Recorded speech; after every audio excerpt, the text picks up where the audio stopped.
Valentine's day ആയിട്ട് ഞാൻ ഏട്ടന് ഒരു പൂവ്, ഒരു ഡയറി മിൽക്ക് സ്നേഹത്തോടെ റൊമാൻറ്റിക്കായിട്ട് വാങ്ങിക്കൊടുത്തപ്പോൾ തിരിച്ച് എന്താ കിട്ടിയതെന്ന് കാണണ്ടേ?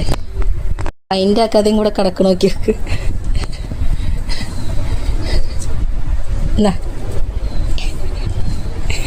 എന്റെ വാലന്റൈൻസ് ഡേ ഗിഫ്റ്റ് പിടിക്കേ.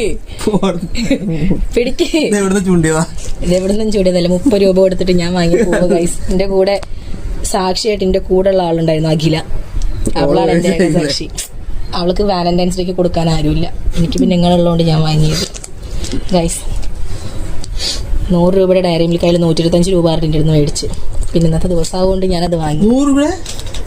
125 അത്. അതിന് ഗ്രാമ് കൂടുതലേ. സ്നേഹത്തിന്റെ വില നോക്കുന്ന ഏട്ടൻ കാണുന്നുണ്ടോ?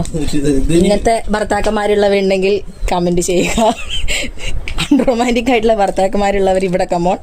എന്താണെങ്കിലും വീഡിയോ ഇഷ്ടപ്പെട്ടിട്ടുണ്ടെങ്കിൽ ലൈക്ക് ചെയ്യുക, ഷെയർ ചെയ്യുക, സബ്സ്ക്രൈബ് ചെയ്യുക. തേങ്ങ കൂടൊന്നല്ല.